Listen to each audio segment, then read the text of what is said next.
Mesdames et messieurs, bonsoir et bienvenue à votre émission Tout savoir sur l'immigration. Nous sommes aujourd'hui le samedi 11 mars 2017.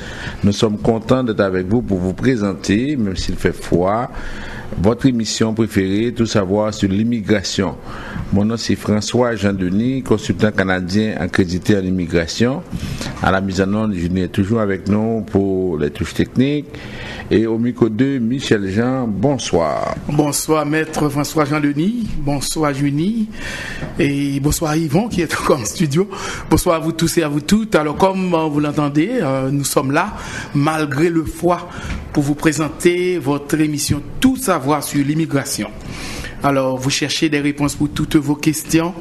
C'est le moment de ne pas vous faire déranger car on sait combien il y a beaucoup de turbulences et au niveau de l'immigration maintenant. Alors restez calme, écoutez-nous avec beaucoup d'attention, téléphonez vos amis, dites-leur. Votre émission Tout savoir sur l'immigration vient de prendre son envol. Alors on veut saluer comme d'habitude nos amis qui nous écoutent un peu partout ici au Canada, à Montréal, à Ottawa, et à Scarborough, en Ontario, à Toronto et à Halifax, parce que des fois ils nous appellent pendant la semaine pour nous dire qu'ils nous ont écoutés. On salue également ceux qui sont aux États-Unis. Vous êtes très très nombreux pour nous écouter parce que pour la plupart vous avez l'intention de rentrer ici au Canada ou bien vous suivez les informations parce qu'il ne se passe un jour, une semaine sans que le fameux président Donald Trump prenne une décision par rapport à l'immigration. On a son nouveau décret qui est sorti. Déjà, il y a plusieurs États, notamment Hawaï, qui contestent cette décision, ce décret-là. On va voir. On salue ceux également qui sont de façon spéciale à la frontière entre Tijuana, entre le Mexique et les États-Unis. C'est Tijuana, tout près de la frontière en Californie. Ils sont près de 2500. On va vous faire écouter tantôt un reportage que Radio-Canada a fait avec les Haïtiens qui sont là-bas, la situation dans laquelle ils vivent. Près de 2500 Haïtiens sont bloqués à cette frontière et ils attendent, ils ne savent pas ce qu'ils doivent faire. S'ils rentrent aux États-Unis, on va les arrêter, on va les déporter et en même temps, là où ils sont, ils ne peuvent pas vivre. Alors la situation est extrêmement compliquée. Ceux qui sont un peu partout au Brésil, au Chili, un peu partout en Amérique centrale, en Amérique du Sud, qui nous écoutent également, on veut vous saluer et on veut vous souhaiter bon courage.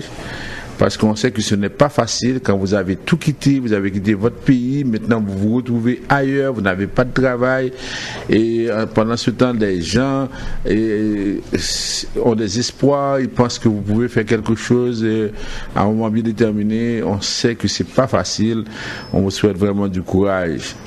Ceux qui nous écoutent en Haïti de façon spéciale, dans le département du Sud avec Radio Macaya, département du plateau central, département de Hinche, c'est tous ceux qui nous écoutent avec Radio Levé Campé, département du Sud-Est, Radio Télé-Express et à Port-au-Prince, Radio Solidarité. On salue tous ceux qui nous écoutent, on salue l'équipe de Sony Léveillé qui fait aussi un bon travail. On sait que de plus en plus ils sont là et on sait que Sony fait ce beau travail pour nous, on le remercie. Et on vous dit que aujourd'hui, samedi 11, c'était les funérailles de l'ancien président. On sait que le pays s'est réveillé ce matin et puis a rendu un dernier hommage au président. Mais aujourd'hui, que la situation est telle qu'on la connaît, on se pose beaucoup de questions. On se dit, est-ce qu'il y a un avenir pour nous? Est-ce qu'il y a un avenir pour la famille? Est-ce qu'il y a un avenir pour les enfants? Et qu'est-ce qu'on doit faire dans un pays comme Haïti où il y a tellement de crises, tellement de problèmes? Ce soir, à l'émission, nous proposons de vous donner les dernières nouvelles en matière d'immigration. Nous allons également vous parler et faire un rappel des nouvelles les plus importantes, un rappel sur l'immigration, un rappel sur le salon d'emploi. On va vous rappeler également que le mercredi 15 mars, on aura de 7h à 7h30 une petite émission sur le salon d'emploi, l'organisation du salon d'emploi en mai. Alors on vous invite à écouter à partir de mercredi 7h, 7h30 l'émission sur le salon d'emploi. Et après maintenant, on va avoir les commentaires avec Michel et puis on va ouvrir les lignes. Alors si vous avez des amis qui voudraient écouter l'émission, ils peuvent écouter aussi à travers le téléphone cellulaire. Il y a le numéro 514-228-1322. Sinon, on vous dit de les avertir. Ils peuvent écouter ça sur Internet, sur le site de la radio. Pas seulement CPAM, ils peuvent écouter sur le site de Radio Solidarité, Radio Levé Campé, Radio Macaya. Ils peuvent écouter également s'ils sont, par exemple, quelque part où ils ne peuvent pas écouter la radio. Alors, on prend une première pause. Tout de suite après, on y revient pour la suite du programme. C'est promis. Les années ont confirmé que Michel Studio est le géant de la coiffure à Montréal. Quel que soit le service, coupe permanente, greffe, colle, tresse africaine, produits de beauté, transfert d'argent, 7 jours sur 7. Michel Studio, par le respect absolu de ses clients, un accueil chaleureux, un prix jamais égalé pour hommes et femmes. Restez en contact avec vos proches en Haïti ou ailleurs dans le monde. Mettez des minutes sur votre téléphone avec Michel Studio. Michel Studio, 91 37 P9, coin 46e, 54 321 9415, 321 94 15. Flash dernière heure. Flash dernière heure. Dans le cadre de ses activités communautaires, l'Église évangélique de la Réconciliation vous invite à son souper gala annuel le samedi 11 mars à la salle luconienne à 18h30. Artistes invités, Jackie R, Muse des Cadres, du venant d'Ottawa, Sylvanie Pierre-Louis et la troupe de danse de l'Église évangélique de la Réconciliation. Admission 45 petits dollars. Activité supportée par Michel Studio de Beauté, Clarel Henderson, courtier immobilier, les bureaux de comptables Cola pour vos impôts, Cosme mes produits de beauté et CPAM TV. Info 514-569-0774. Ou al faire affaire qui une compagnie de grande gauche tête bobèche pour régler dossier immigration au Canada pour te faire économie bout de chandelle ou à venir plein on prend refus parce que dossier mal préparé, formulaire était mal rempli ou même qui te voulait ça me te parler. Tu vois, pour le même genre de dossier, Ti George WhatsApp, Fanny, Madame Joe Facebook et moi-même avions tous obtenu satisfaction pour avoir fait affaire avec Vision Max Service, cabinet spécialisé en immigration. Vous qui rêvez d'immigrer, d'étudier au Canada ou tout simplement de visiter le pays, Vision Max Service. Vous comptez demander un super visa, venir investir ou vous établir en tant que travailleur qualifié. Vision Max Service, un label de qualité. Vision Max Service, c'est le travail de professionnels qui étudie, traite, suivent votre dossier. Ils vous conseillent, vous encadrent, vous accompagnent dans toutes vos démarches pour des résultats 100% excellents. 273 Lalu, coin Ruelle Vaillant, Port-au-Prince, téléphone 48 20 78 18 22 09 76 82. Camarade, sac passé, comment y est? Enfin, oui, et ou même. Mon cher, on se maintient. Je suis venu faire des recharges de minutes pour ici et pour Haïti. Tu connais déjà les numéros. C'est via Avem. Seulement à Unitransfert, oui. Comment ça? Pourquoi Unitransfert? Oh, t'es pas au courant, mon cher. Ce ne sont pas toutes les compagnies qui livrent en Haïti le montant de minutes mentionné sur leur reçu. Elles promettent un montant alors qu'en réalité, elles livrent un autre bien inférieur sur le cellulaire du client. Ah ah, je comprends maintenant pourquoi depuis quelque temps, tous les clients qui viennent au magasin répètent sans arrêt, c'est bon Unitransfert. Bon Unitransfert. Avec Unitransfert, pas menti. Le montant inscrit sur votre facture ici est livré sans aucune retenue en Haïti. Donc, pour vos recharges de minutes ici et en Haïti, dites toujours bon Unitransfert. De plus, Unitransfert reste le meilleur choix pour les transferts d'argent et de nourriture en Haïti. 514 852 86 48.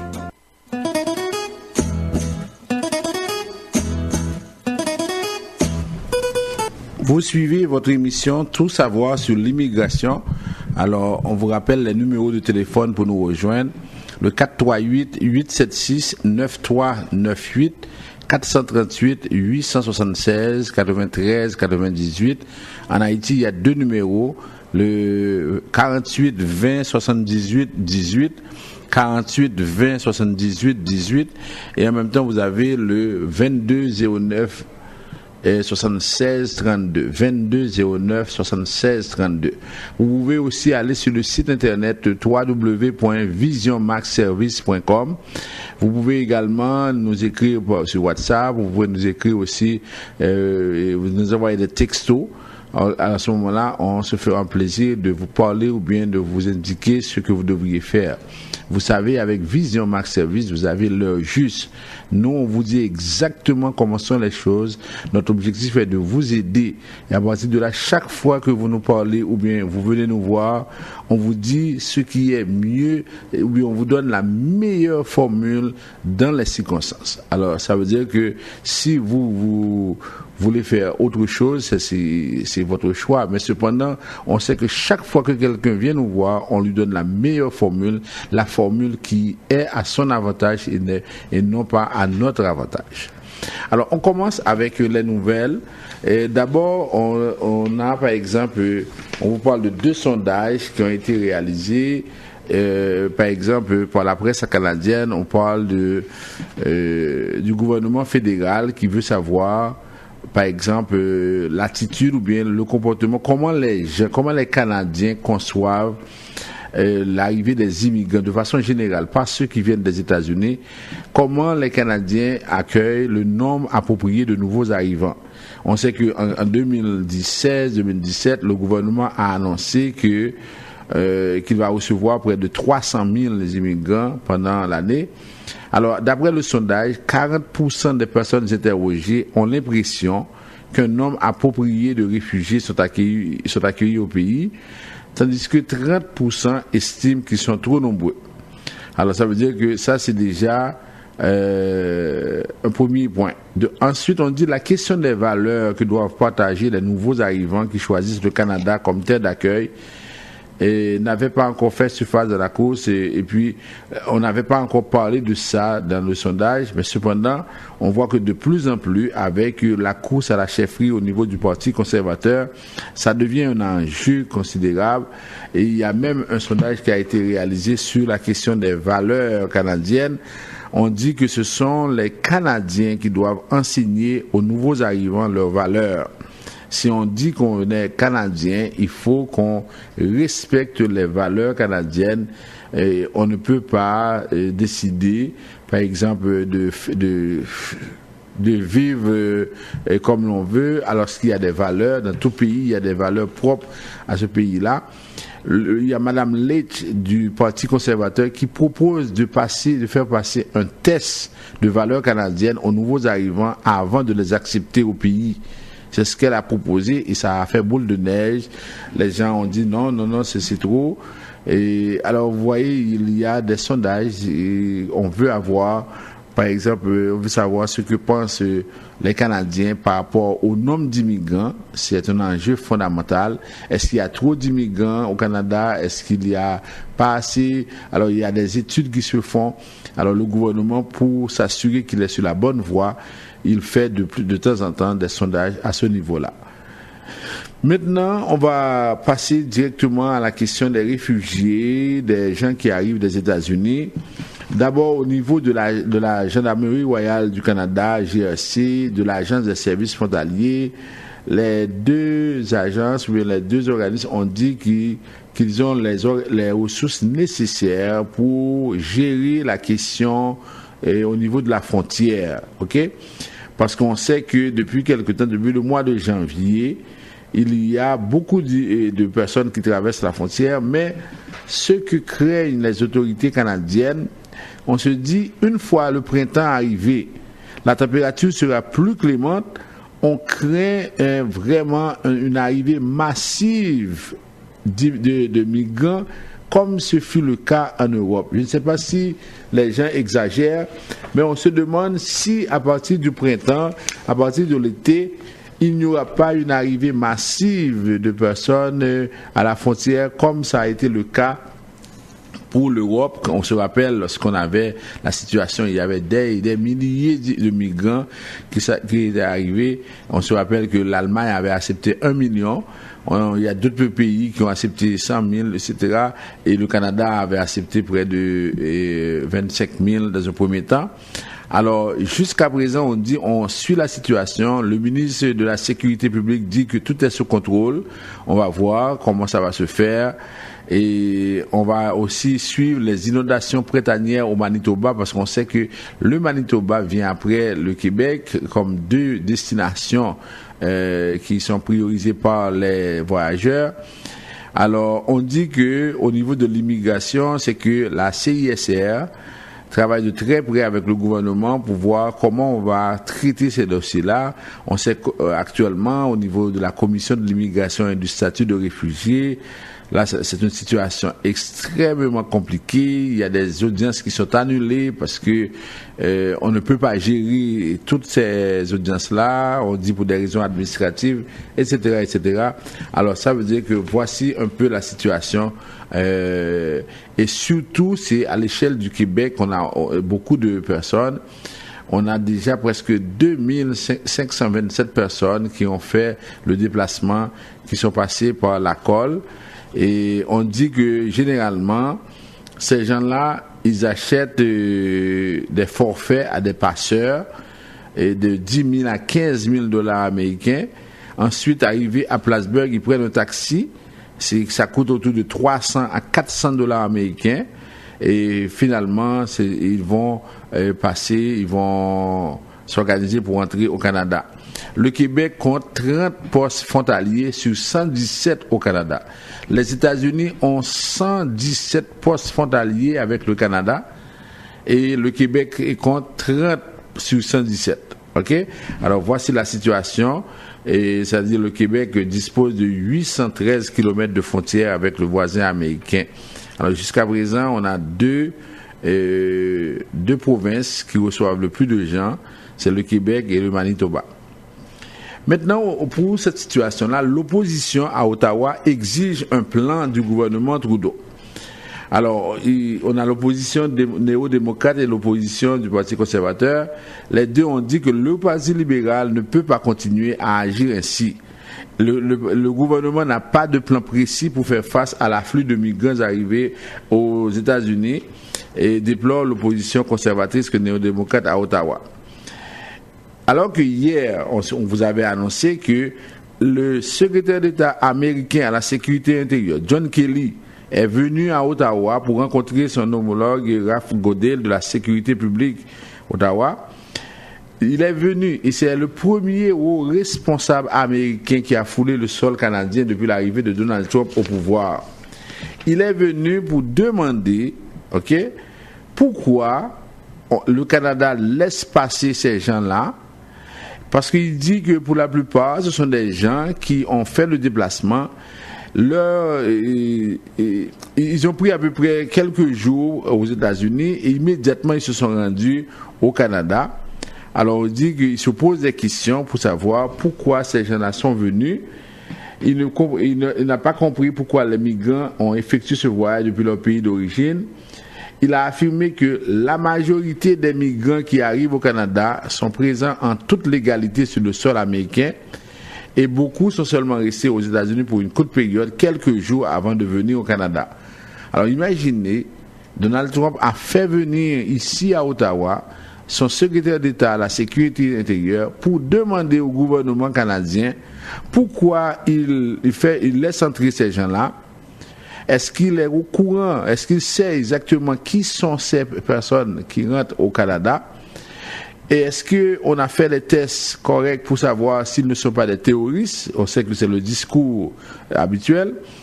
Et il se pose la question pourquoi ces immigrants et ces migrants-là effectuent le voyage depuis leur pays d'origine.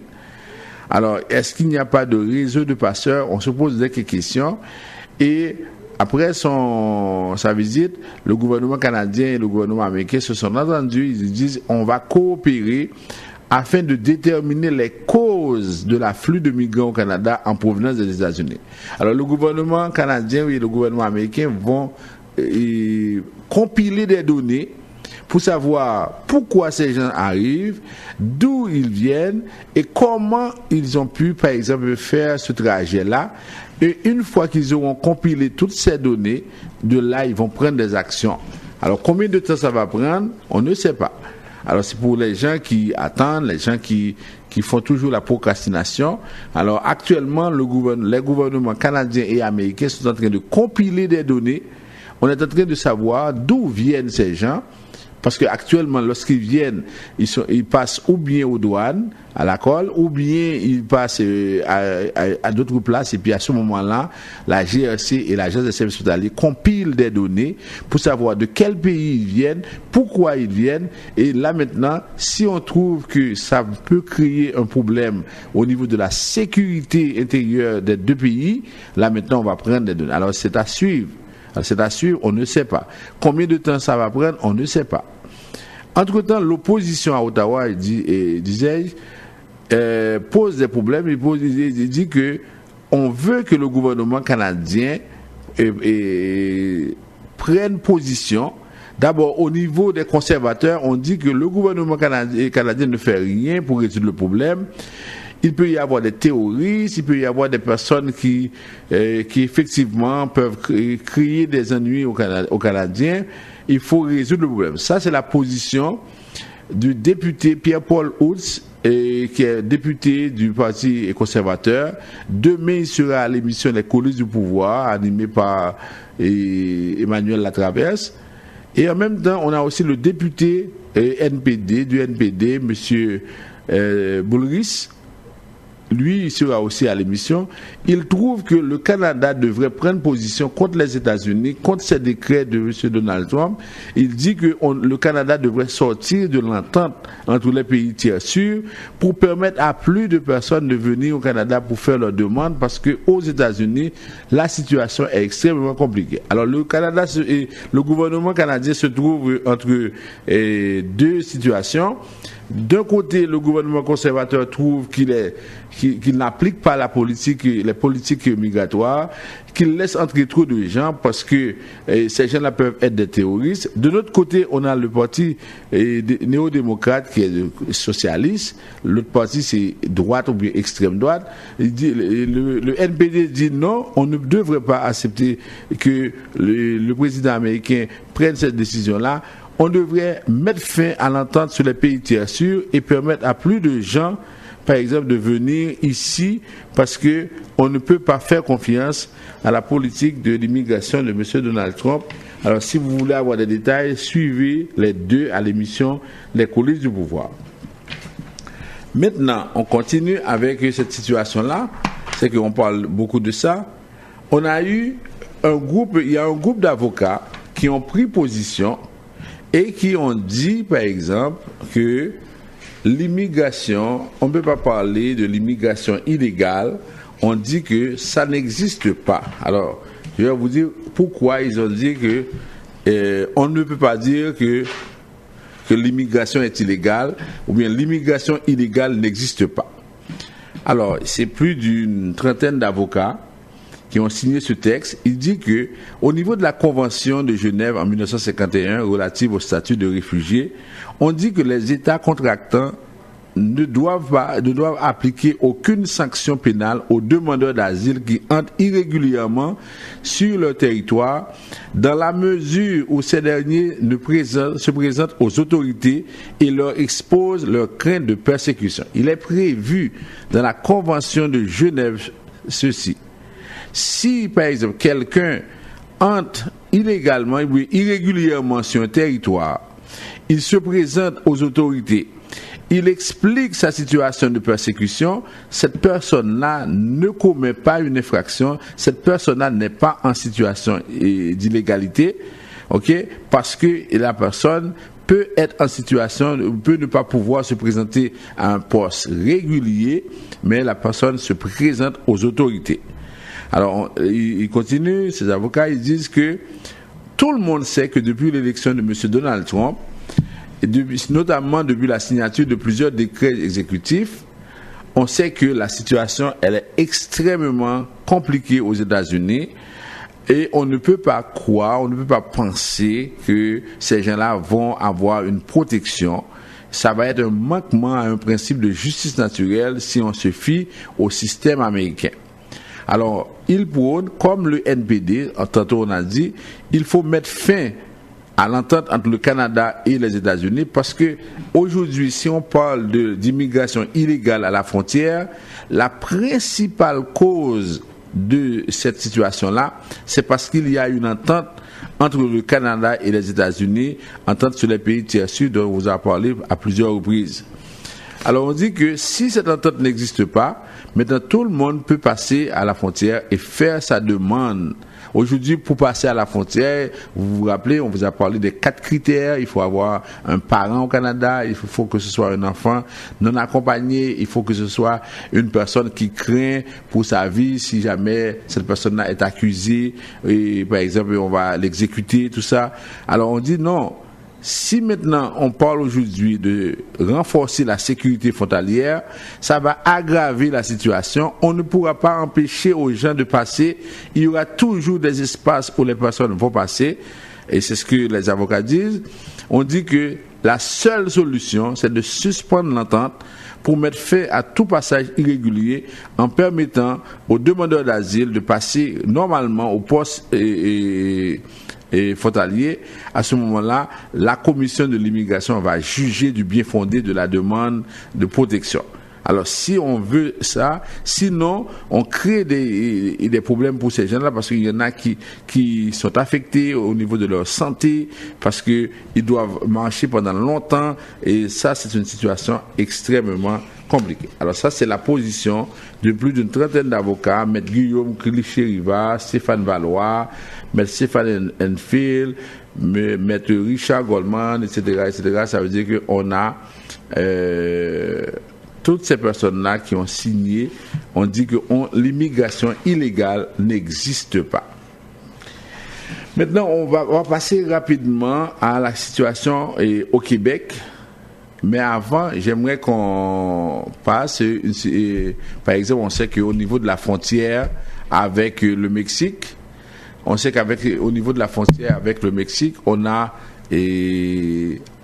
beaucoup d'Haïtiens qui sont là-bas et qui veulent traverser, qui veulent aller aux États-Unis. On va vous faire écouter un petit reportage de Radio-Canada, c'est de 2 à 3 minutes, qui parle de la situation des Haïtiens qui sont coincés au niveau de Tijuana, tout près de la frontière américaine. On est en ce moment dans un des quartiers les plus chauds de Tijuana, ça s'appelle la zone norte, c'est-à-dire la zone nord, c'est une traduction qui est assez simple, vous en conviendrez.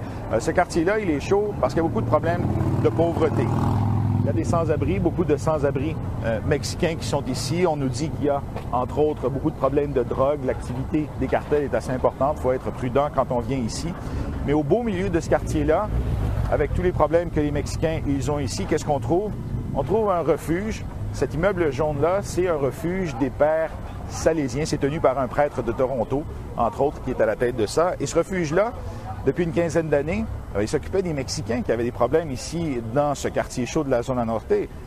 Mais depuis l'automne dernier, depuis la fin de l'automne dernier, le début de l'automne dernier, il y a une nouvelle clientèle. Cette nouvelle clientèle-là, ce sont des Haïtiens, vous les voyez, ce matin, ils attendent de se rendre à leur travail. Pourquoi il y a des Haïtiens ici? Ces Haïtiens-là, ils ont une histoire assez compliquée. Ils ont quitté Haïti après le tremblement de terre, sont allés au Brésil. Il y a des dizaines de milliers d'Haïtiens qui sont allés au Brésil pour travailler, renvoyer de l'argent en Haïti à leur famille qui en avait besoin. Mais à la fin des Jeux olympiques, la situation économique a périclité. Vous savez, le Brésil est en récession en ce moment, donc ces Haïtiens-là, ils ont perdu leur emploi. Qu'est-ce qu'ils ont fait? Ils ont décidé de remonter vers les États-Unis. Ils ont traversé toute l'Amérique latine, 8, 9, 10 pays, dépendant du trajet qu'ils prenaient. Ils payaient des réseaux de passeurs, de trafiquants. Et quand ils sont arrivés ici, ils se sont rendus compte qu'il y avait un problème parce que l'administration Obama, l'automne dernier, a commencé à déporter à nouveau des Haïtiens dans leur pays d'origine. Ils en ont déporté plus de 2000. Donc là, les Haïtiens de Tijuana, ils sont bloqués en ce moment. Ils ne veulent pas retourner au Brésil parce qu'il n'y a plus de travail. Ils ne veulent pas traverser aux États-Unis parce qu'ils se disent que l'administration Trump, ça n'améliorera pas les choses. Il y a trop de chances qu'ils soient déportés. Donc, vous ne serez pas surpris d'apprendre que pour eux, maintenant, le rêve, l'objectif, c'est de venir au Canada. Oui, on est bloqué ici, alors on ne sait pas quand est-ce qu'on peut débloquer et par quels moyens nous allons être débloqués. Et nous aimerions tous débloquer. Oui. Est-ce que vous aimeriez aller au Canada? Oui, s'il y a une opportunité, ce serait mieux pour nous, parce que je vous ai dit déjà, nous les Haïtiens qui laissent Haïti, laissent le Brésil, alors c'est parce que nous avons en nous pour chercher un bien-être. Oui. Alors c'est la raison pour laquelle si on peut aller au Canada maintenant même, ce serait mieux pour nous. Le refuge dont on vous parle, il est dirigé par un prêtre de l'ordre des Salésiens. Ce prêtre-là, il s'appelle Mike Pace. C'est un Torontois d'origine. Vous allez le voir dans quelques instants. Mike Pace, le père Pace, comme on l'appelle ici, comme il est connu ici, c'est un prêtre salésien qui a grandi à Toronto, élevé à Toronto, qui a étudié entre autres à l'Université McGill. Et lui, il espère bien que ces Haïtiens, ces migrants haïtiens de Tijuana pourront se rendre jusqu'au Canada pour se faire une nouvelle vie. Il a de l'aide, le père Pace, de la communauté haïtienne de Toronto, qui s'organise elle aussi pour faire venir ces migrants haïtiens. Vous allez l'entendre dans quelques instants. Le père Pace, lui, il pense que dans le long voyage que les migrants haïtiens, ils ont fait entre le Brésil et le Mexique, eh bien, ces migrants haïtiens-là, ils ont eu le temps de changer de rêve. Donc, l'idée d'aller au Canada, c'est comme le rêve idéal pour eux. Ils veulent aller au Canada. Ils aiment ce qu'ils savent du Canada. Ça représente tous leurs espoirs, l'éducation, surtout pour eux et pour leurs enfants. Ça représente une vie digne de l'être humain. Ça représente un travail qui est payé comme il faut. Ça représente la possibilité d'aider la famille en Haïti. Donc ça représente le rêve. Le rêve américain, c'est maintenant le rêve canadien. Des migrants haïtiens comme ceux-là, il y en a des milliers dans Tijuana. C'est très difficile de savoir exactement combien il y en a. Dépendant à qui vous demandez, les sources officielles vont de 5 000 migrants haïtiens dans la ville à 13 000 migrants haïtiens. C'est très difficile de savoir exactement combien il y en a ici. Mais il y en a assez, des milliers, que le père Pace, lui, pense que c'est une crise humanitaire, même si ça ne rencontre peut-être pas la définition très légale, très pointue de ce qui est normalement considéré comme crise humanitaire. Comme quoi, dans ce dossier-là, ce qui reste à comprendre en ce moment, c'est la réponse que le gouvernement canadien fera à ces migrants haïtiens, parce qu'au fond, tout ce qu'ils demandent, eux, c'est de devenir à leur tour des citoyens canadiens. Ici Sébastien Saint-François pour Radio-Canada, à Tijuana. Oui, merci Juni. Et puis vraiment, c'est très très difficile, très poignant. Alors, on ne sait pas vraiment comment cette situation-là va se terminer. Alors, vous voyez, il y a plus de 5000 Haïtiens coincés là-bas et puis la situation est extrêmement pénible. Pour terminer avec les nouvelles là, écoutez bien ceci. Cette semaine, il y a eu une grosse nouvelle au Québec. Ça va concerner ceux qui sont à l'étranger, notamment ceux qui nous écoutent en Haïti. Écoutez bien ceci. Le gouvernement du Québec vient de changer les règles pour le programme de travailleurs qualifiés. Il vient de changer ces règles. Actuellement, pour faire une demande de travailleurs qualifiés, le critère le plus déterminant, c'est la maîtrise de la langue française. Et cette mesure a été prise mercredi c'était le 8 mars, et elle est rétroactive. Ça veut dire que même si vous avez eu la possibilité d'envoyer votre demande de travailleurs qualifiés, même si vous avez pu faire par le programme Mon Projet Québec, on va revérifier le projet, et si on trouve que vous n'êtes pas qualifié, on va rejeter la demande et on ne va pas vous rembourser. C'est incroyable. Ça, c'est vraiment du vol.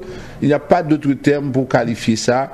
Ce que ce gouvernement fait au niveau du Québec, on dit que les gens qui ont appliqué dans le programme du travailleur qualifié, ces gens-là vont voir leur demande être revisée parce qu'on a changé la pondération. La semaine prochaine, je vais vous prendre le temps pour vous expliquer davantage. Mais sachez que peut-être très bientôt, vous allez recevoir une lettre. On va vous dire qu'on a réévalué votre dossier. On voit que vous n'êtes plus qualifié. Non seulement vous allez perdre les $773 que vous avez payés, mais en même temps, on vous dit que vous n'êtes pas qualifié parce que vous ne maîtrisez pas assez le français. Alors qu'au moment où vous avez appliqué, tout était correct, vous répondez aux critères. Alors, il y en a qui se sont vraiment... il y a Jean-Sébastien Boudreau qui a protesté, qui est président de l'Association québécoise des avocats en droit de l'immigration. Et c'est lui qui dit que il n'y a pas d'autre chose pour qualifier cette situation. C'est un vol et on ne devrait pas accepter que le Québec fasse ça à des gens qui veulent venir ici de façon correcte. Alors on nous dit que si on ne maîtrise pas le français, on ne pourra pas arriver. Et la ministre de l'immigration du Québec, Mme Kattenberg, dit que de toute façon, on a à répondre aux critères du Québec, on n'a pas à répondre aux critères des gens qui veulent venir. Alors imaginez que si le Québec refuse 10 000 demandes, ok, parce qu'on prévoit, il y a 30 000 demandes qui sont en traitement, et d'après les estimations, on peut refuser près de 10 000. Si on refuse 10 000, le gouvernement va encaisser 10 millions de dollars sur le dos des immigrants, et parce que lui, il a changé les règles. Ça veut dire et aujourd'hui, le gouvernement peut changer les règles et il encaisse 10 millions. Là, le mois prochain, il peut encore changer les règles et encaisser et rejeter. Et finalement, personne n'aura rien à dire. Alors là, c'est de l'injustice. Et puis, la semaine prochaine, je vais vous en parler. Je vais vous expliquer comment on a changé ça. Par exemple, il y a des domaines de formation qui ne donnent plus de points. C'est incroyable mais vrai. On prend une pause et puis on y revient parce qu'il faut faire un rappel d'autres nouvelles très importantes. Camarade, ça passe, comment y est? Enfin, oui, et vous-même. Mon cher, on se maintient. Je suis venu faire des recharges de minutes pour ici et pour Haïti. Tu connais déjà les numéros. C'est via Aven. Seulement à Unitransfert, oui. Comment ça? Pourquoi Unitransfert? Oh, t'es pas au courant, mon cher. Ce ne sont pas toutes les compagnies qui livrent en Haïti le montant de minutes mentionné sur leur reçu. Elles promettent un montant alors qu'en réalité, elles livrent un autre bien inférieur sur le cellulaire du client. Ah ah, je comprends maintenant pourquoi depuis quelque temps, tous les clients qui viennent au magasin répètent sans arrêt, c'est bon mini-transfert. Bon mini-transfert. Avec Unitransfert, pas menti. Le montant inscrit sur votre facture ici est livré sans aucune retenue en Haïti. Donc, pour vos recharges de minutes ici et en Haïti, dites toujours bon mini-transfert. De plus, Unitransfert reste le meilleur choix pour les transferts d'argent et de nourriture en Haïti. 514 852 86 48. Oui, vous suivez votre émission Tout savoir sur l'immigration. Le temps passe très vite. Alors, le rappel des nouvelles les plus importantes. Alors, pour les visas de visiteurs, pour les gens qui veulent inviter les parents, pour la fête des mères, on est vraiment dans les délais. Vous passez nous voir parce que aujourd'hui, pendant qu'on vous parle, et c'est sûr que tous les gouvernements, notamment ceux de la France, des États-Unis et du Canada, ils ont resserré les règles pour avoir un visa de visiteur. Maintenant, ce n'est pas facile parce que on a l'impression qu'il y a une crise économique un peu partout dans le monde. Les gens, ils veulent venir et notamment au Canada. Alors, vous avez l'intention de faire une demande de visa pour vos parents. Moi, je parle surtout des parents parce que je sais que les jeunes de 20 ans, de 25 ans, de 30 ans, vous n'allez pas avoir de visa dans les circonstances. Ça veut dire que si vous le faites, vous allez perdre $280 pour faire la demande. Alors, pour le moment là, ne vous approchez pas des consulats et des ambassades pour faire des demandes. Si vous êtes jeune, vous n'avez rien, vous n'avez aucune preuve d'attachement, cela sera refusé. On vous le dit. Ça veut dire que c'est à vous de prendre, de savoir ce que vous avez à faire. Mais de toute façon, il y a des critères et on a resserré les règles. Ça veut dire que ça devient de plus en plus difficile. Mais par contre, pour les permis d'études, pour ceux qui veulent venir étudier, les chances sont plus intéressantes. Ça veut dire que vous voulez venir au Canada pour étudier. Oui, on peut analyser ça avec vos parents ici, avec vos parents là-bas. Et au contraire, on encourage les gens à venir ici au Canada pour étudier parce que ce qui arrive, c'est qu'on voit, on a dit ça, et le mois dernier, il y a près de 220 millions de dollars américains qui sont transférés en République dominicaine pour aller prendre un diplôme qui n'est pas reconnu et ailleurs ou bien en Amérique du Nord. Alors, vous qui êtes parents en Haïti ou bien un peu partout, vous avez par exemple des enfants, vous voulez leur donner quelque chose, vous voulez effectivement les apprendre à pêcher, et comment être autonome, alors vous nous contactez et on va vous aider avec ça. Maintenant, pour ceux qui voyage également pour les cartes de résidence permanente. Je vois que de plus en plus, il y a des situations où les gens arrivent là-bas et ne peuvent pas remplir les formulaires pour le titre de voyage. Et par la suite, on leur dit qu'ils n'ont pas respecté l'obligation de résidence et ils sont maintenant en appel. Alors, faites attention, avant même de voyager, vérifiez la date d'expiration de votre carte de résidence avant de voyager. Maintenant, pour les demandes de résidence permanente, mais un peu avant, pour la citoyenneté, c'est toujours la même situation. Ça fait plus d'1 an que le gouvernement a déposé le projet de loi au Parlement, mais ce n'est pas une priorité peut-être pour le gouvernement. Et la loi n'a pas encore été votée. Probablement, on va attendre les élections. Quand on va être en situation d'élection, vous allez voir au niveau de la citoyenneté, ça va bouger. On a besoin de nouveaux citoyens, on a besoin des gens pour voter. Et là, maintenant, on va prendre des décisions. Mais pour le moment, ce n'est pas le cas. Pour les cas de résidence permanente, on a au niveau de travailleurs qualifiés, vous avez entendu ce qui s'est passé. Là, c'est extrêmement compliqué.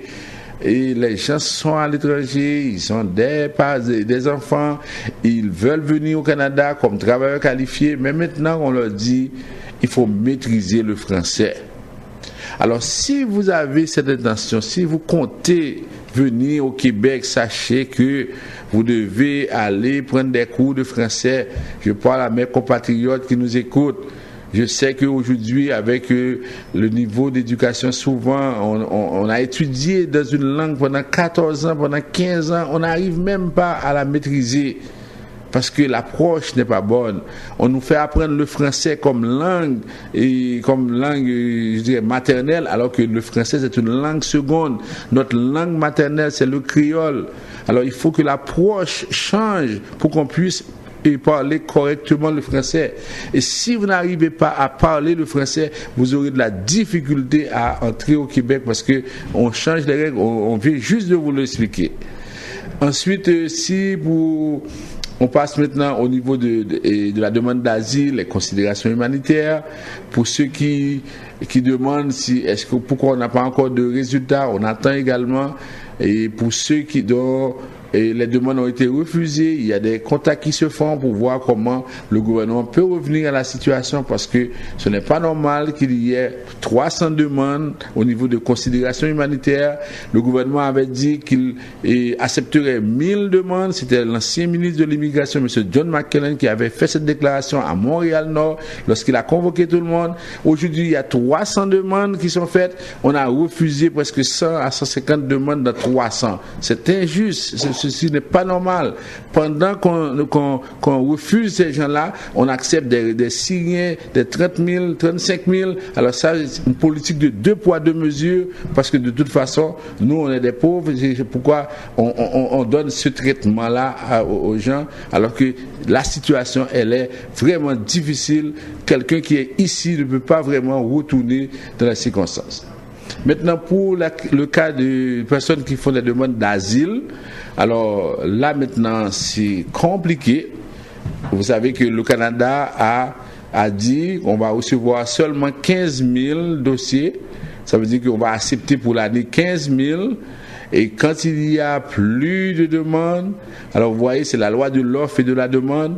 Alors vous imaginez que si maintenant on devait avoir 40-50 000 personnes qui font des demandes, alors les critères sont devenus plus sérieux et on le constate à la commission de l'immigration. Lorsqu'on arrive maintenant, ça veut dire que c'est du sérieux. Alors, vous voulez faire une demande, ou bien vous avez une demande et vous n'êtes pas encore préparé, ou bien vous ne savez quoi faire. Alors, nous, on vous donne l'heure juste. Si vous n'avez pas de problème, vous n'avez pas de persécution, on va vous dire que ce n'est pas la bonne chose à faire. Mais avant même de passer à l'action, contactez-nous pour avoir l'heure juste. Pour les cas de parrainage, on voit également que de plus en plus, au niveau de l'ambassade à Port-au-Prince, il y a beaucoup d'entrevues. Alors avec ça maintenant, si vous voulez effectivement que votre cas, que votre situation, que votre demande soit acceptée, ça doit prendre vraiment une bonne préparation. Pour terminer, on a le salon d'emploi qui se fait le 27 mai. Alors déjà, on vous dit, mercredi, suivez-nous, on va vous donner des nouvelles par rapport au salon d'emploi. On va vous dire comment ça va se faire. On a déjà des entreprises qui ont déjà réservé leur place. Vous cherchez un emploi et du Comax va vous donner la possibilité de le faire. suivez-nous et puis allez sur le site www.educomax.com. Vous allez voir, il y a tellement d'informations. Allez sur la rubrique Le saviez-vous, vous allez voir tout ce qui a trait à l'emploi au niveau du Canada. Vous allez avoir des informations là-dessus. Et alors, on voit que Michel est déjà là.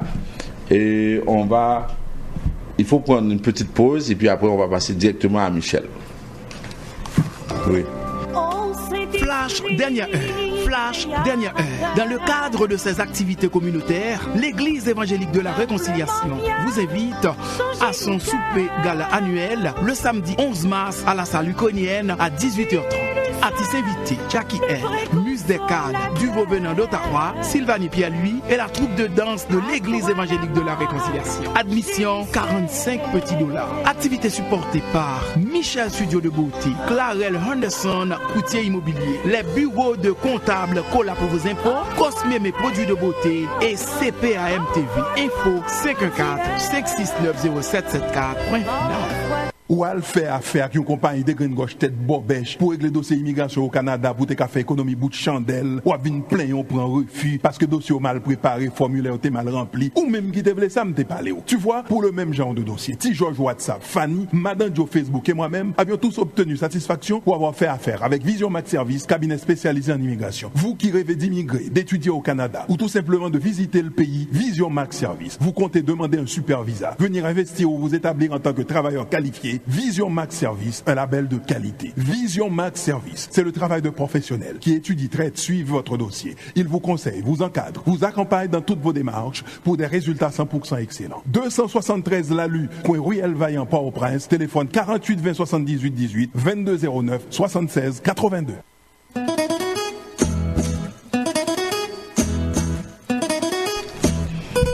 Vous suivez votre émission Tout savoir sur l'immigration. Les numéros de téléphone pour nous rejoindre sont le 438-876-9398. En Haïti, c'est le 48 20 78 18, le 22 09 76 82. Alors déjà, Michel, oui, on a alors, des personnes qui veulent juste intervenir. avant de parler, alors pour les gens qui veulent nous écouter sur le téléphone, là, alors maintenant ça fonctionne, le téléphone, c'est 514-228-1322. 514-228-1322. Alors juste avant de poser des questions, Maître Jean-Denis, et on a quelqu'un sur le téléphone et il a voulu me parler, mais moi je l'ai gardé sur le téléphone, j'aurais préféré qu'il nous parle lui-même.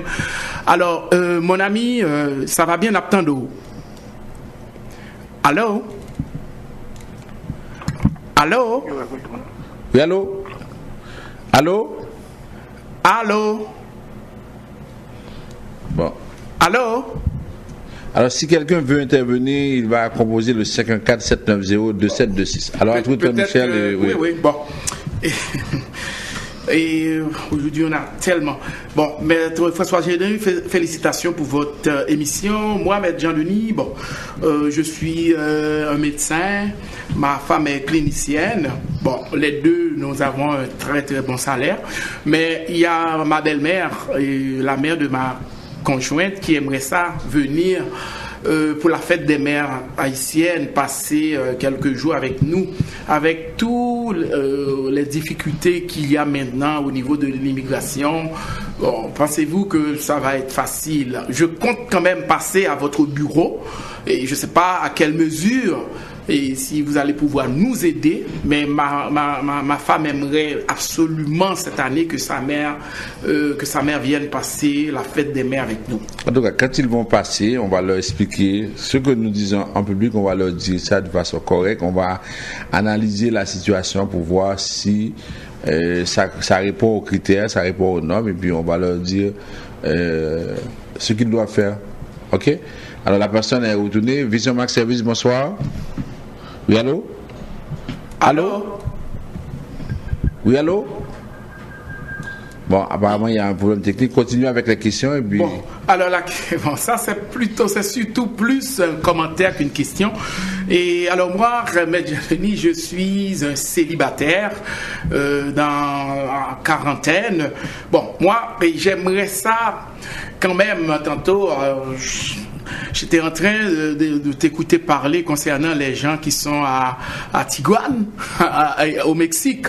Je sais qu'il doit y avoir beaucoup de jeunes belles haïtiennes parmi ces gens-là. Moi, j'aurais aimé ça. Peut-être aller là-bas, marier avec une, mais je sais que je vais le faire, mais quand elle va arriver, c'est sûr que elle va pas rester. Donc, je suis un peu réticent. Et quand les gens arrivent là, quand les gens arrivent ici, on va faire des efforts, mais après, je sais pas si tu as peut-être un conseil à me donner. J'aimerais faire ça, mais je sais que quand elles vont arriver ici, peut-être qu'elle va partir. Bon, c'est son choix, ça veut dire que c'est vraiment à la personne de décider. Nous, on n'intervient pas sur ces points-là, et puis on avance, on regarde autre chose, mais c'est à la personne de décider.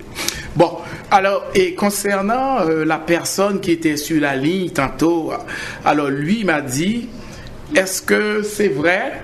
Il sait que dans cette émission, on informe bien les gens, on dit la vérité. Alors il y a quelqu'un, je pense, en soit un bureau à Montréal, qui dit que maintenant on fait venir des gens d'Haïti pour venir travailler. Alors cette personne demande $200 à l'inscription. Alors le prix que cette personne charge, c'est $1,200. Alors il veut savoir, est-ce qu'on est au courant, est-ce que c'est vrai? Alors lui m'a dit, la personne lui a dit, il y a des gens déjà qui sont déjà rentrés. Alors moi ce que je dirais, c'est que les gens doivent être très prudents maintenant. Du fait qu'il y a des difficultés un peu partout, au Mexique, au Brésil, au Dominicaine, aux États-Unis avec les Haïtiens. Alors il y a des gens malhonnêtes qui profitent de cette situation pour dépouiller les Haïtiens. Alors moi j'aurais aimé que ce soit la personne lui-même qui parle, mais alors Jean-Denis, bon, le mois de mars, c'est le mois de la lutte contre la fraude. Chaque mois de mars, on fait une campagne contre la fraude. Et dernièrement, on avait donné les 10 fraudes les plus courantes. Parmi les 10 fraudes, il s'agit, la première fraude, c'est les gens qui offrent des emplois aux autres. Ok, si on va sur Google, on voit les 10 fraudes les plus fréquentes au Canada. La fraude la plus courante, c'est les personnes qui offrent des emplois. Alors, premièrement, on dit aux gens de faire attention. Deuxièmement, c'est que ça, et ce que vous avez dit là, Michel, c'est vraiment important. Pendant que la situation a malouk, en pile monde veut venir, tout le monde veut quitter. Alors, il y a des gens qui peuvent aller, qui vous disent oui, je vais faire ceci, je vais faire cela. Alors, chaque fois que le monde fait nous offre, si nous c'est trop beau pour être vrai, fait nous référence de ça que l'a dit. Dernièrement, nous avons fait parrainage par an. Nous avons dit sur des cousins, sur des cousines, sur des frères, sur des ceci, sur des cela, on a parrainé. En pile moun voye dossier aller et puis après ça vous retourner parce que ou pas de parrainer frère, pas de parrainer cousin. Alors chaque fois moun a dit nous oui nous qu'a fait premier bagage pour nous demander lui et même moi là vinn dans bureau si me dit nous gon bagage possible nous mettre demander côté référence là aller sur site immigration pour montrer nous qui côté ça y est parce que finalement si nous déjà un problème et puis en même temps qu'on a pour nous pas gain l'argent et il a profité pour comme nous mais moi m'a demandé des fois est-ce que moun ça un petit Albert parce que c'est pas possible. Non mais alors Jean moun yo tout après problème yo moun yo pas égaré yo dit un bagage mais pour ça vous faire poser cette question pour connaître est-ce que ça au-delà c'est vrai. Mais ça on nous voulait ajouter il faut faire bien attention. Il y a qu'est-ce qu'on appelle pas des bandits à cravate. C'est pas parce que mon bien habillé, cravate bien bail soulier bien éclairé, li gen pas un bureau tout paraît tout belle installation, faut faire attention. Imaginez c'est $200 à l'inscription. Moun ça, s'il réussit un jour à ramasser 100 moun, ça fait $20,000. Demain il ferme le bureau. Vous n'allez plus le retracer. C'est facile. 100 personnes à 200, ça fait 20,000. Demain, il ferme la porte. Vous allez retourner demain, il n'y aura plus de traces de bureau. Il faut faire attention. Alors, ce que je dis aux gens, Michel, c'est que dans le processus, par exemple, pour immigrer, pour le programme d'immigration, ça prend un temps. Par exemple, vous voulez faire une demande de visa. C'est pas d'être courir, brip, et puis d'être paraître au fond de demande de visa. Il y a des choses à préparer. en pile fois nous pas préparer, ça veut dire que en pile fois nous obligés à le préparer dossier avant nous faire. Pour faire une demande de travailleur qualifié, ça prend aussi une préparation. Pour faire une demande de parrainage, ça prend des préparations. Et encore pour le parrainage et de parents, on parle surtout de frères, de parents, de père, de mère, excusez-moi. Par exemple, je vois le super visa. Moi, mon a dit l'autre là, si mon 20 ans qu'a fait super visa. Mes amis, c'est incroyable ça. Le super visa, c'est pour les parents qui viennent passer du temps de qualité avec leurs enfants. L'autre dit mon 20 ans qu'a fait super visa. C'est qui ça la ville fait ici pendant 2 ans? Tout ça, on dit nous prenons. Et puis finalement, là, nous finissons par dire comme là, c'est laisser à genoux ouverts et puis nous regardons et puis nous faisons ça. Nous-mêmes, nous faisons tout ça capable pour nous dire vérité, pour nous dire l'heure juste, parce que finalement, c'est que l'homme a continué à dire n'importe qui bagaille ou quoi, c'est l'argent perdu pour papier avancer. Et puis il y a une autre chose encore, Jean, les nous arrivons au bureau, les nous les gens sont trop pressés, ils pas même bon petit temps pour nous réfléchir, ils veulent l'argent tout de suite le jour même. Hop, freinez. Dis-moi, est-ce qu'on a un jour pour me réfléchir? Le temps qu'on a relé Vision Max Service pour au courant vraiment. Si y a un bail qui existait vrai. Les gens ont dit, oui, bon comme là. Non! Demandez s'il y a au moins un jour. Retournez la carrière à Kobou, téléphoner, ça va coûter rien pour nous bien informer. C'est que nous-mêmes, nous là, l'objectif, nous vraiment, c'est aider la communauté, c'est l'ouvrir chez nous, nous voulons servir nous de phare. Pas bel l'argent nous n'importe côté. C'est important. Alors, pour les gens qui sont en Haïti, au Kounyala, nous te parlé ça tout à l'heure pour faire travailleurs qualifiés. Moi, je connais que c'est un gros coup nous prend, là, nous connaissons que j'ai un programme de travailleurs qualifiés à venir, ça veut dire que il y a des gens qui, normalement, avant, plus fort monde qui sont Haïti, qui viennent ici, c'est des travailleurs qualifiés. Chaque jour, ils ont changé le système là, chaque jour, ils ont mis des règlements. Imaginez l'autre jour là, il y a des gens qui gourmet, ils réussissent vos dossiers aller en ligne. Et puis, je dis là, depuis le 8, Immigration Québec changé de néo, il dit qu'on y a là, si nous pas parler français bien, même si nous sommes qualifiés avant, il va refuser de demander non et il va pas remettre nous comme là. Imaginez qui ça est pour nous là, parce qu'en pile nous c'est ça nous a fait. C'est peut-être ça qu'on y a là, nous-mêmes qui te gagne demande qui te réussi à aller, alors qu'on y a là faut nous organiser nous pour que nous attendre à ce que vous voyez l'aide pour nous, parce que test français que nous te fait qui te pas bon nous peut-être niveau intermédiaire, il va le réévaluer puis ouais vraiment c'est ça. Alors vous demandez qui ça Québec voulait faire. Est-ce que Québec veut prendre monde ou veut pas prendre monde du tout? Québec t'es supposé dire pas prendre monde, c'est fini. Mais pauvre malheureux qui réussit jouer $773 canadiens, yo bail, yo payer l'autre frais et puis Jodia dit non. Alors Jodia me connaît que ça du pour nous, mais c'est là ça pour nous faire plus attention. L'homme monde dit nous bagaille avant nous passer à l'action, réfléchir, prendre conseil et puis là ça pour nous connaître, même si c'est Vision Max qui dit nous bagaille, si nous voulons vérifier sur site immigration, parce que tout ça nous dit nous pas dit nous en fonction de nous-mêmes, nous dit nous en fonction de ça immigration dit. Pas un programme que nous a proposé ou que vous pas qu'à rejoindre sur site immigration. Alors je pense que c'est clair que vous avez compris et la situation est extrêmement compliquée. Et pour les Haïtiens il y en a qui sont encore au Brésil, qui font le trajet pour le Mexique. Et quand ces gens-là vous racontent dans quelles circonstances ils sont passés plus de 2 mois à marcher ou bien pour arriver par exemple au Mexique. Au Mexique, parce que 12 pays, ils visitent presque 12 pays, c'est infernal. Ensuite, arriver aux États-Unis, on les met en prison, et une fois qu'ils sont en prison, des fois, on les déporte en Haïti, ou bien on les envoie ailleurs. Ça veut dire que là encore, c'est très très difficile. Maintenant, on arrive face à des gens comme ça. Premier bagage pour les gens gagner, c'est la compassion. C'est temps de comprendre mon dans la situation et puis par la suite. Pour le monde qui est aux États-Unis, tout qui actuellement là, ils viennent par bonne papaquette et puis ils tout allé dans Praïda, ils tout couru là et puis ils attendent que le gouvernement baille aide juridique, c'est gratis, ça veut dire que là c'est correct. Mais cependant, plus loin le dossier a refusé. qui ça ne va le faire avec ça? On a couru pour la pluie aux États-Unis, mais il y a la rivière bon, ici tout. Ça veut dire que si ça va marcher immédiatement après, il pourra nous tourner tout.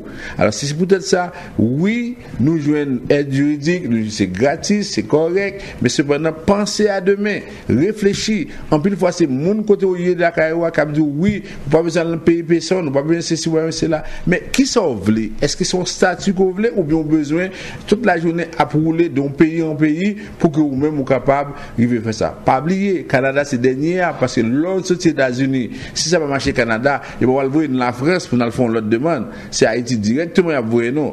Alors faites attention, c'est seulement ça n'a dit nous dans ça. Alors et Jean, le mercredi pour la nouvelle émission là, c'est ce mercredi hein? Oui, ce mercredi pour le salon d'emploi. Alors on va parler de ça. Et puis, c'est ça. Merci à Junie, puis Michel, merci. À la semaine prochaine. Alors, l'émission que vous venez d'écouter est une courtoisie de Vision Max. Pour trouver Vision à Montréal, c'est le 438-876-9398. 438-876-9398. En Haïti, c'est 48-20. 78-18, 48-20, 78-18. L'adresse du bureau Vision en Haïti, c'est 273 et Lalu au coin de Ruelle Vaillant, Et puis, n'oubliez pas le salon d'emploi. Et ça va se passer au collège de Rosemont. C'est la 3e édition. Et puis cette émission aussi, c'est une courtoisie de Michel Studio de Beauté. Et maintenant, tous les lundis et tous les mardis, il y a un spécial pour les hommes. Les enfants payent seulement $8 et pour se faire couper leurs cheveux, $8 pour les enfants et $10 pour les adultes pour lundi et mardi. Et puis, n'oubliez pas, il y a un service de CAM Transfert, le numéro 1 dans ce domaine, dans le domaine de transfert d'argent, de nourriture et des cadeaux également. Alors, et si vous êtes une femme, vous voulez être plus belle, un monsieur qui veut être plus beau, il faut passer au 91 37 P9 au coin de la 46e. Le téléphone de Michel dans le 514 est le 321-9415, 514-321-9415 qui ouvre 7 jours sur 7. Alors, il nous reste qu'à dire merci à notre excellente technicienne, Madame Junie Limage. Merci à Maître François Jean-Denis, à vous-même à la maison. Et revenez-nous la semaine prochaine, même heure, même poste, notre 14-10 AM. Merci et bonne fin de semaine.